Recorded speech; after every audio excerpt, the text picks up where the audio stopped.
room, kitchen, and so on next to it. And the terrain requires a kind of a retaining wall to separate that. So we use that to make a moat, and we would make that with telephone poles and wide boards, and completely separate these objects from that and from each other. You would that cotton thing up there represents a fantasy of what I'd like to see happen over the carport, and I'm not sure how to accomplish that, and we're exploring ideas. This is a sketch model. You would come up the stairway over there, the top one, walk across the roof and down this stairway and enter the house if you are a guest. And if you want to drop the groceries, there's a little jib crane in that corner that drops the groceries down through. It's just a 6-foot drop down, but it would be steep to drop your groceries down. And then from the carport, there's a stairway into the second level to the parents' section, so they have a separate entrance. And that's treated like a drawbridge so that they can pull it up behind them.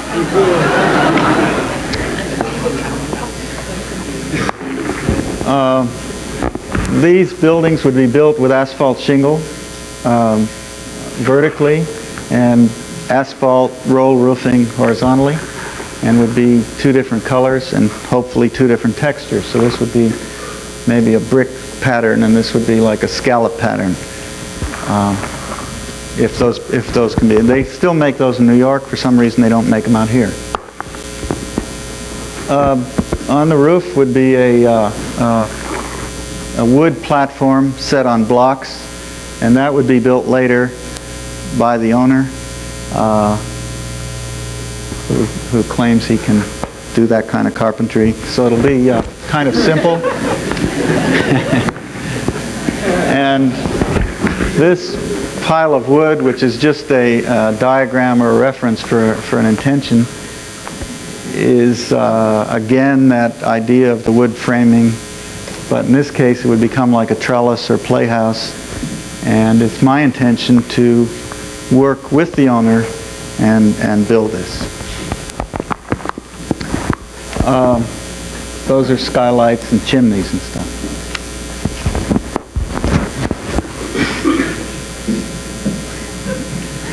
And that's what it would look like. And this is another house I did. I just fit it in here because it was a trellis like that I started about 4 or 5 years ago that I was never able to finish, where we were going to do that kind of thing with layers of wood, and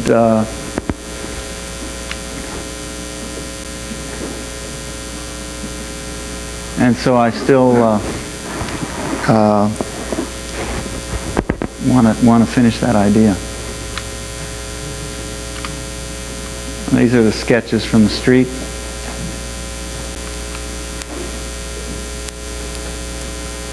And there you can see the jib crane.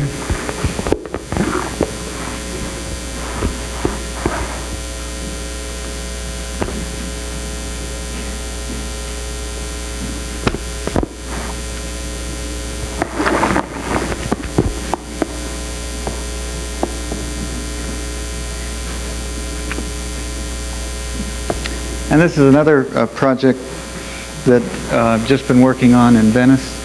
3 artist studios, and the artists are clients. And this one would be made out of asphalt shingle, and again the roll roofing, and this one would be plywood, and that one's stucco. And the imagery somehow started as a relationship to the funny little houses in Venice. I became intrigued with some of the forms and took off from those. The fireplace is not a real fireplace, and the stairs are not real stairs. And they would be framed out of wood forms and covered with asphalt shingle and asphalt roofing, so that it's a way of getting a sculptural vocabulary for these kind of buildings using very mundane kind of imagery. And that's the back toward the alley. This is the entry side. Each person would come down this wall and enter between the buildings. And there are 2 floors. The first floor is about 10 feet high, and the second floor has about a 16-foot high ceiling. And the inside, those forms of the stairs and the fireplace and so on would be hollow, so they would be part of the space.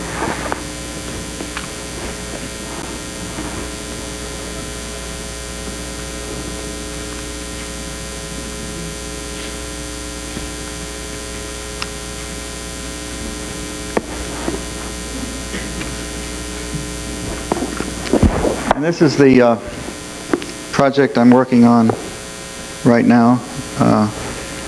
It's a small house. It's about 1,500 square feet in Santa Monica Canyon.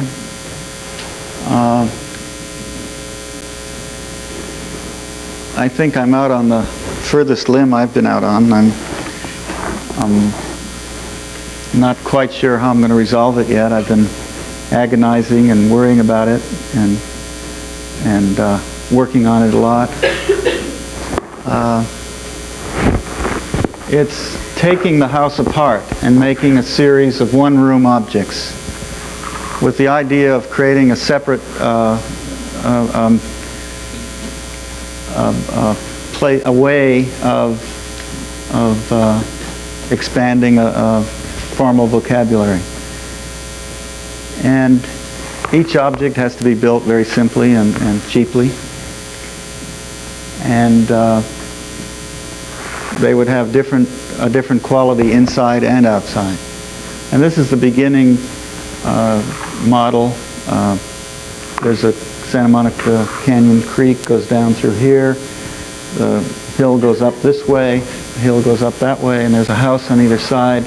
You come in on the end of the road and turn up a driveway, and that building with the first gray one next to the brown one, or pardon me, the brown one would be the garage, and the one next to it would be a studio. This would be a sort of living room, dining room, kitchen, and this would be a master bedroom, and that would be a guest house. And then, because we wanted to use the whole outside, by separating the building, you kind of start to develop a relationship to the lot, and you make the outside spaces part of the building. And this would be a guest bathroom that would be used from here. Up in the left-hand corner is the garden wall, which would become like the hall that's not in the house.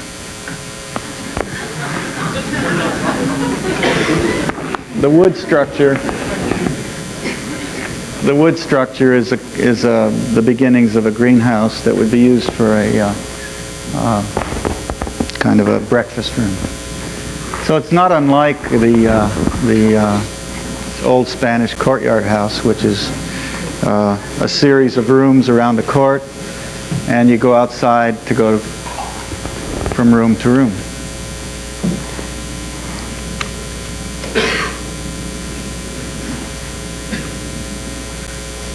And the elevations become quite interesting. To me, they look like those beautiful still life paintings. And the quality of some of those paintings is once I got into this, became a reference for me.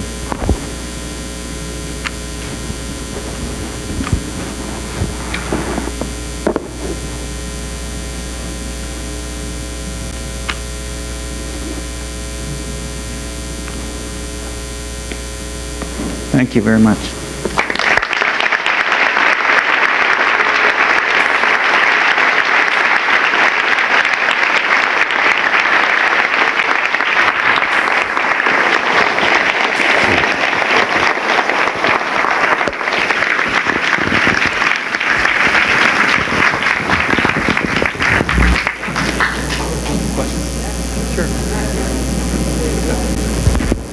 Does anybody want to ask questions? I'm scared of this, but I'll do it.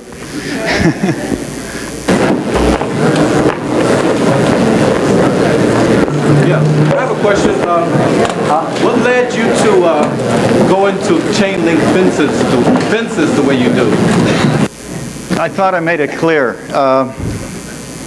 Every building that I had done that of a public nature eventually had a chain link fence around it. And I was not in control. I don't know how many of you have had that experience, but that Meriwether Post Pavilion was a nice, simple, alto-like pavilion sitting in the woods. And after they opened it up for rock concerts, they built a double chain link fence around it and put dogs in the space in between. Killer dogs. Anyway, I actually don't like chain link as much as everybody else doesn't like it, and I have the same problems and same imagery problems with it that everybody does, and it was just an exploration to see if that could be humanized, and yes. When you skew the buildings, how do you determine the angle? Is it intuitive, or do you make blocks and keep turning them until it pleases you? How intellectually do you believe you arrive at it, if at all? If at all.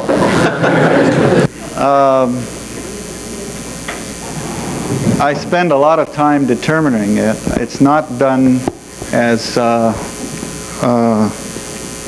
Choisy and what's his name, the Greek guy that wrote a book about it.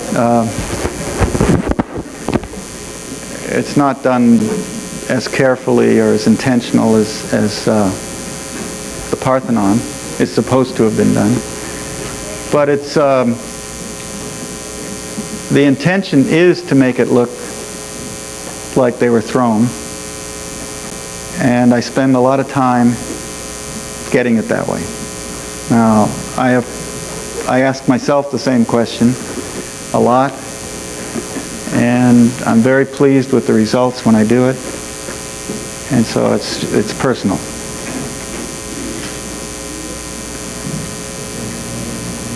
Next.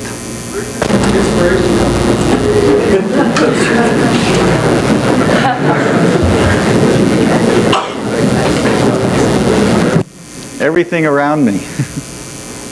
I don't think we escape our context, our space, our world. I don't think it's possible. I think we just respond and react and evolve in part of a microcosm or macrocosm or whatever. But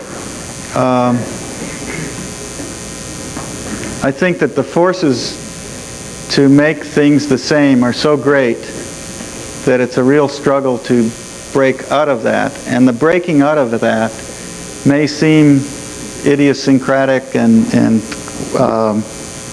immoral in some cases. I mean, there is, I think, a problem of what do you put next to a neighbor and so on and so forth. But it's I think that the distortion and the change is so minuscule, especially in this context in California, that I think that it's worth trying and worth playing with. Yeah. You seem to have a great range of projects that you've accomplished, from the small to the large commercial. How do you structure the business aspect? Things you can't do this too large for your office, or turn it small. Economic. I go crazy. It's difficult to play in both. People that work in the office can tell you it's not an easy game, and anybody who tries it. But you know, I'm just sort of inevitably doing it. I don't know how to. I can't give you any answers. Sometimes it's successful. Sometimes the economics work. Sometimes the big projects pay for the little projects. Sometimes the little projects just, if you get too many, just rob the place of anything, and the sheriff's closing down the door. I mean, I've talked to a lot of people that like Stanley Tigerman is a person that does build big projects and little projects, and he's always at the edge of bankruptcy. I am at the edge of bankruptcy up here all the time, but in fact it hasn't happened yet. Do you still have the same neighbors you had before the concert?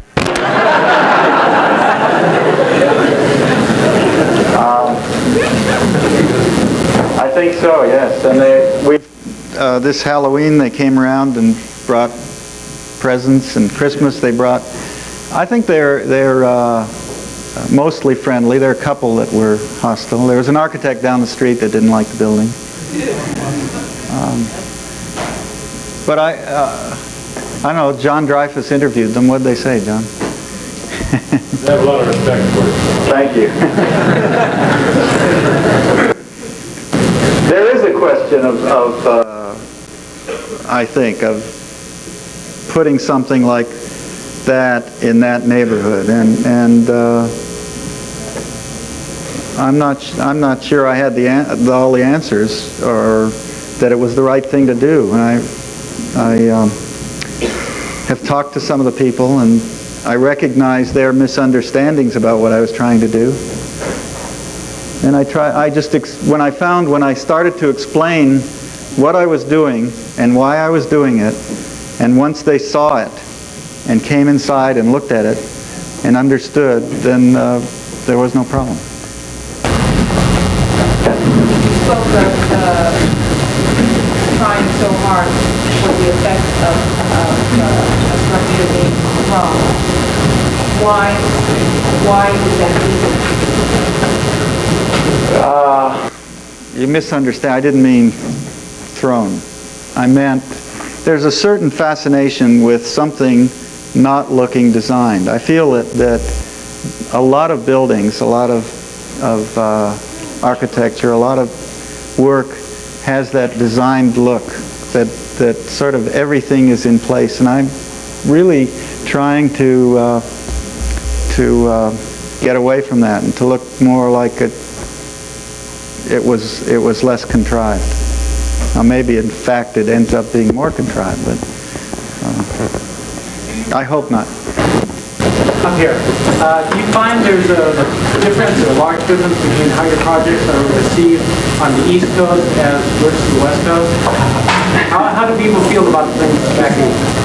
Or do you have any feedback on it? I'm going to give a talk at Yale in a couple of weeks, and I'll find out. So I gave a talk in New York last year and showed.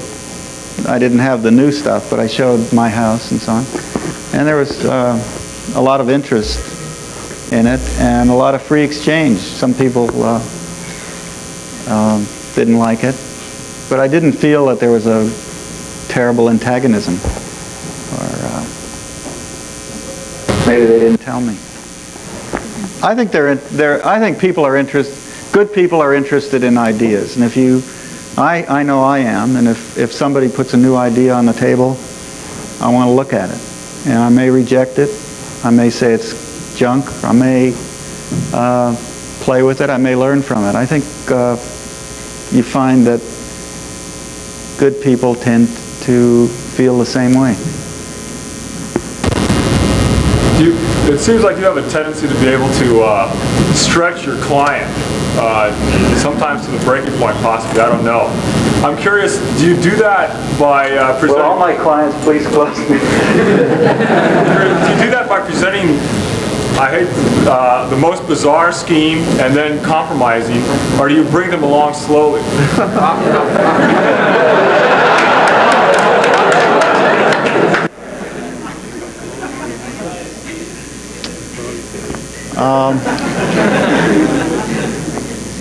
Well, there are two kinds of clients. One are the house clients and the more experimental work, and with those people I try to be very upfront about what I would like to do, and we discuss where we're going and the ideas, and it's on the table. With the commercial clients, it's a lot harder, and I find sometimes, even though like the Rouse Company is a developer I've worked with for years, and they know pretty much what I'm up to. It's been since 1964 that we've worked together. And that shorthand between us takes care of it. We agree up front that we're not going to be able to accomplish everything that each one of us wants, and we make some kind of accommodation. Now sometimes I get cute and try to slip one in on them, and I get my wrist slapped, and but I lose clients too. Sometimes I get too far into something that I think they're liking, I think they're accepting, and then they don't. And when I get to that point, it's very hard. Once you get fixed on an idea, it's very hard to change it. And I find that going back and trying to change it, it ends up sort of not so good. So it's almost better if to preserve the relationship, to stop it at that point. Lath and plaster, drywall on the four walls and the ceiling can cover a lot of careless carpentry and sometimes downright butchery. With your exposed structure, the question is, how much perfection do you insist on, and how do you get it? Or maybe you don't care. Well, I do care, but I use the rough carpentry and the rough workmanship. I accept that with these ideas. That's a given. And I say, how do you take that inevitability and make something special out of it? How do you use that texture, that kind of how do you it's like a thing. It's there. It's got an aesthetic quality, and how do you work with it rather than try to fight it? Now, I suppose it grew out of my own frustration with workmanship, that I tried very hard to get work that was perfect, and I didn't get it. And especially today, when you don't get the kind of budgets. I'm very interested in the cheaper form of construction. Now, somebody's going to say, well, your buildings aren't that cheap, and that's true, that they aren't always. But I think they're cheaper than if you go for the very finished edges and refinement. You got to pay a little more for it. Regarding furniture, why don't we see more cardboard furniture on the market? Was it a production problem? It seems like one of the more ingenious recirculating inventions of the century. Wow. What do I do with that?